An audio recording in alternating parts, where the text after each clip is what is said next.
This week we will be going through information about musculoskeletal disorders.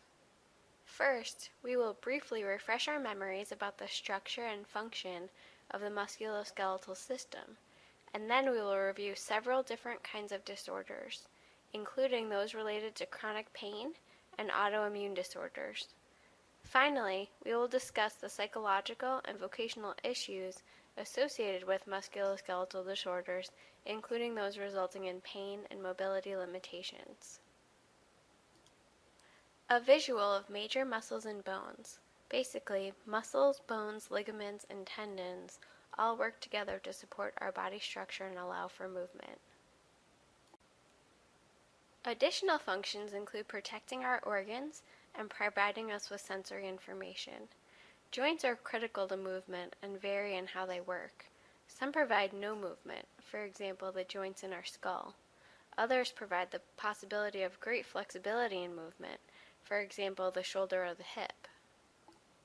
Page 396 of the text has some pretty good examples of how the joints work. One of the leading conditions associated with the musculoskeletal system is the experience of pain, including chronic pain. Chronic pain has become increasingly common, and recent figures estimate that 1 in 4 to 6 Americans experience chronic pain. The link on the slide is to an ABC News story about chronic pain, including interviews with a leading doctor in treatment. There is no real way to determine pain. It is an individual experience with both physical and emotional sources. Pain is known to be exacerbated by emotional distress, isolation, sleep deprivation, and other factors. There are several roots of chronic pain, including simple persistent pain that is experienced beyond a typical healing time. For example, diagnostic tests have been identified the root of the pain, it is just not getting better within the expected time bounds. There's also pain related to a chronic, degenerative, or malignant condition. For example, pain that's associated with an identified condition. And then there's persistent pain with no identified source. As the doctor in the interview states, a simple MRI or other diagnostic scan may not be sufficient to identify or understand the cause of pain. Some people have observable damage but no pain, while others may not have any observable source of pain but are still reporting pain nonetheless. Pain is so common that it has been cited as the leading cause of disability in the U.S. and the leading reason to go see a doctor. In a survey of the general public about pain, most respondents felt that strong pain meds were likely to result in addiction. About half of people with chronic pain are treated with medication, and approximately 30% of the individuals prescribed are unable to get the meds because of the cost or not being covered by insurance. With greater access to coverage due to the Affordable Care Act, this may be different now, but for some, getting the medication is still a worry.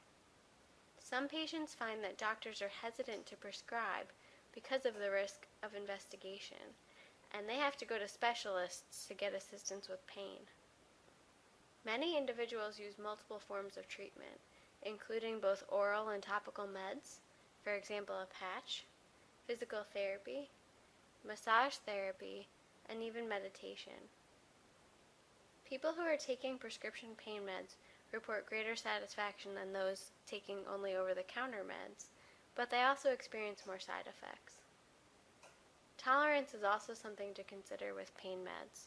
Over time, people often need greater doses to keep their pain under control. Doctors often have to switch around their meds or prescribe in cycles to increase effectiveness and limit the risk of dependence. Patients must also wean off of some meds and cannot just stop taking them without supervision. Some notions about pain. Many respondents expressed the belief that some people exaggerate pain for secondary gains. Examples include to get attention, to avoid work, and get medication. Nearly half of respondents felt that the typical person who lives with chronic pain is someone who is 65 or older.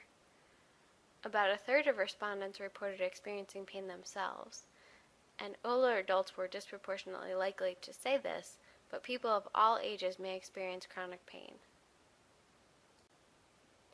Pain does interfere with activities, including work.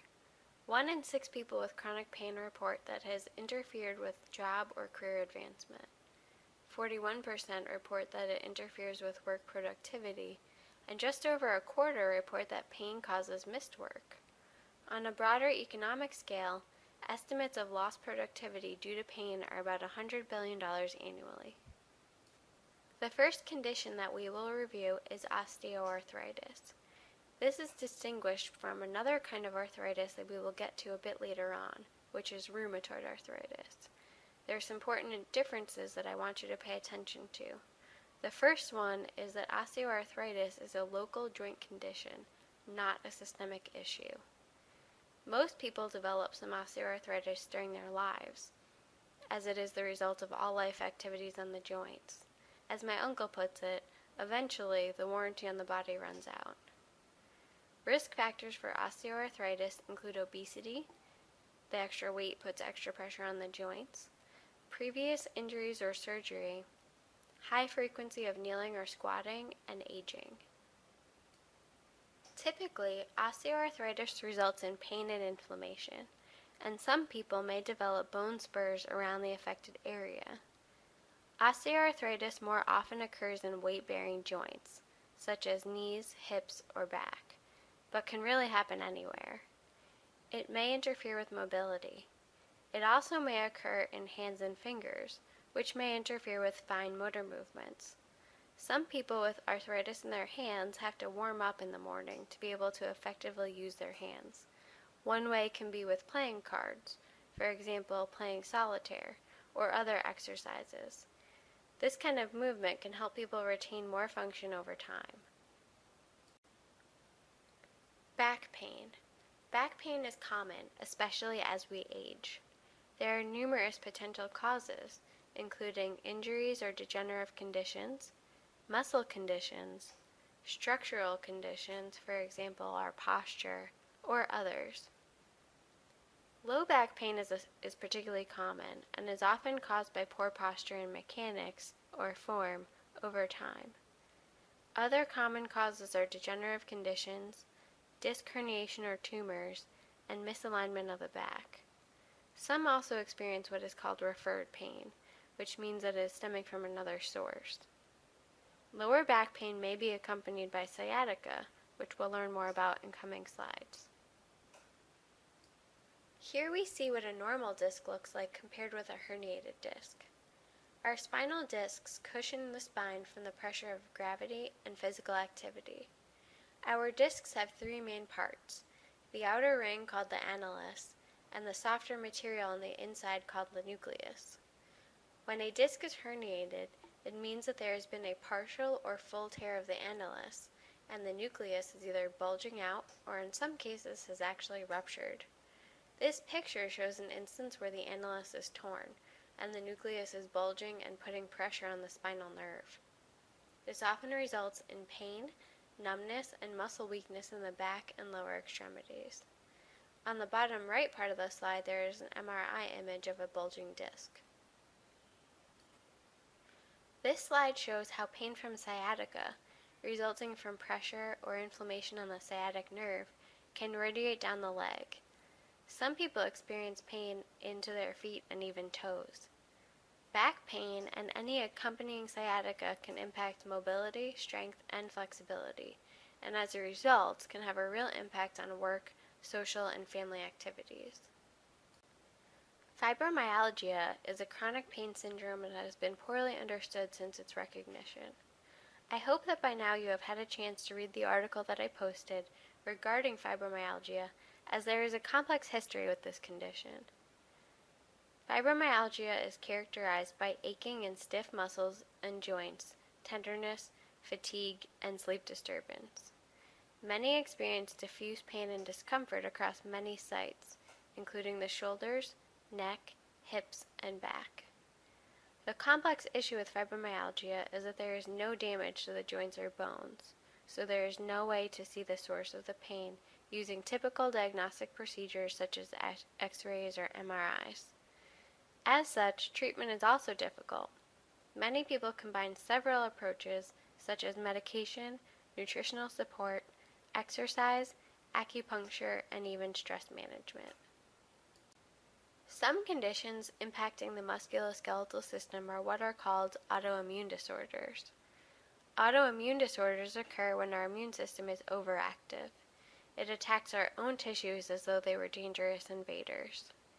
Allergies are another example of an autoimmune disorder that we talked about in past weeks. In this case, our immune system attacks non-harmful molecules, for example grass or tree pollen, as though they were harmful, causing inflammation and a pretty intense response in some cases. In the case of the conditions we will talk about next, the target of the attacks are our own muscles, joints, and tissues. We do not know why or how people develop autoimmune disorders, but we'll talk about the different treatment approaches as we move on. So the first one we're going to talk about is rheumatoid arthritis. To distinguish rheumatoid arthritis from osteoarthritis, remember that osteoarthritis is localized and rheumatoid is systematic. Rheumatoid arthritis is a chronic, progressive condition that causes pain, joint destruction, and functional limitations. Synovial joints, those that are freely movable, are typically the ones that are affected. Rheumatoid arthritis results in inflammation and swelling, and also structural irregularity of joints. I will show you some pictures of affected joints so you can see what I mean. As a systemic condition, other body systems may be impacted too, and people may experience fatigue, fever, and weight loss. RA has fluctuating and unpredictable course. People have a range of symptoms and severity. Some have periods of remission and exacerbation, and most people have differing levels of pain and functional impacts. Let's take a look at how joints are affected. The most common joints to be impacted by RA are the wrists, ankles, knees, elbows, fingers, and toes. The picture on the right-hand bottom of the slide shows 3 sets of joints. On the left, a normal joint. You see the 2 bones coming together, but with cartilage and synovial fluid, with the membrane cushioning the bones and providing some space between the bones. In the middle, there is a joint affected by osteoarthritis. Here we see synovial fluid and membrane, the same as the non-affected joint, but here the cartilage has thinned, and now the bones are rubbing together. On the far right, we see a joint affected by RA, and here we see the synovial membrane is inflamed, and there's bone erosion and swelling that is evident. This swelling and inflammation prevents normal blood flow to the joint and cartilage, which then results in bone erosion and further joint destruction. Here are some examples of joint destruction and inflammation resulting in RA. There is a photo of a person's hand at 3 stages of RA with increasing effect. A young boy or girl with swelling of the knee, and a foot with swelling and joint destruction on the person's toes. I included here a photo of a child to point out that while we may consider arthritis to be a condition that we develop later in life, people of any age can develop RA. In fact, some women develop RA during pregnancy, and it may or may not continue post-delivery. Particularly in the photo of the hands, you can see the degree to which swelling and joint destruction can increase over time. This is typically associated with limited mobility and functional limitation. Treatment for RA is multifaceted. Typically coordinated or supervised by a rheumatologist, the goal of treatment is to suppress the condition, reduce the pain experienced, restore function, and limit additional joint damage. The goals may sound familiar to other chronic progressive conditions. Several approaches are used, including exercise and movement, to increase the person's strength and flexibility. This is typically through range of motion exercises, to prevent additional joint damage. An OT or a PT may coordinate this part of treatment. Rest, applying heat or cold, and using medications are also often a part of treatment. About 40% of individuals also report using an alternative treatment, such as acupuncture, yoga, massage, hypnosis, nutritional supplements, or ointments. In some cases, even surgery is recommended. Lupus is another autoimmune disorder, and the set of symptoms associated with lupus is complex, and this is because of the systemic nature of the condition. There is currently no cure for lupus, and as a result, it requires management. The course of lupus is unpredictable, and symptoms may progress slowly, rapidly, or a person may have relapsing and remitting symptoms. In addition, lupus may result in neurological and psychological symptoms, including anxiety, seizures, and cognitive difficulties. There are 2 links on this slide that show how lupus affects the body, and a visual guide of common manifestations. I really think it's a good idea for you to pause the presentation here, go look at those resources, and then come back. I hope you found those resources helpful. I know I did. So, how to manage lupus. Just as with RA, the management of lupus is coordinated or supervised by a rheumatologist. The goal is to improve or maintain organ function and prevent permanent damage if possible. Often medications are involved with treatment, along with lifestyle management approaches such as rest and stress management. There are also a few newer approaches to therapy. There are several medications under study currently, available through the link posted. The next thing I would like to talk about is how pain is addressed. Treating chronic pain is a complex and controversial topic, since, as we have mentioned, pain is individualized, so we all experience it differently. Some people report pain when there is no identifiable source. Others report pain that is far outside the expected for the source, and others have sources of pain but do not experience pain or are not bothered by it. Pain is strongly associated with other issues such as lack of sleep, depression, anxiety, and even lowered immune function. Pain can be difficult to manage. The best way to manage pain is to not let it get out of control, because if a person is experiencing high levels of pain, it is often difficult to bring it down. And it also puts stress on the body, for example, raising blood pressure. One way to control pain is pain medications, containing strong drugs like narcotics and drugs that work like narcotics. Narcotic and narcotic-like drugs change how our bodies and brains respond to pain. However, they have side effects, and there is a risk of physical dependence and addiction. Pain clinics are staffed by doctors and other medical professionals who can help a person put together a pain management plan using multiple interventions. For example, medications, exercise or physical therapy, shots, mental health counseling, mood medication, sleep aids, massage, and even surgery, to help the person cope with pain, help them try to keep pain to a minimum, and decrease the life impact of chronic pain. For a person experiencing chronic pain, especially when there is no identifiable source, additional supports may be helpful with coping. Some experience a lack of belief from doctors or close others, and this can exacerbate the situation. Many people with fibromyalgia see several doctors and go through several courses of evaluation before they get a diagnosis. Before this diagnosis is reached, the stress of not knowing or understanding the cause of the physical condition can be very difficult. Finally, there are controversies and concerns over the use of pain medication. As we learned in a previous slide, there is a perception and concern that taking pain medication will lead to addiction, and it's true. We've seen many instances of misuse, both on the individual level and the pain clinic practitioner level, and some laws have come into effect, varying by state, to try to limit the misuse of pain medication. While these precautions are important because the problem that they address is real, they also make it more difficult for people experiencing pain to go get the medication they need. Many have to go see a specialist because a general practitioner will not prescribe. Untreated pain can have a significant impact on daily living and quality of life. Some psychological issues associated with pain are the fact that pain impacts multiple life areas. We've mentioned a few already, but just to summarize: sleep, cognitive processing and brain function, mood and mental health, cardiovascular health, sexual function, and quality of life. Pain can be more difficult to treat and manage over time. For some people, the drugs are just not as effective as bodies develop tolerance, and it can be very energy consuming and even stigmatizing to deal with. Just think of the survey where 80+% of respondents said that some people use pain to get out of things and to get sympathy. With pain can come activity restrictions, having to rely on others, and loss of role.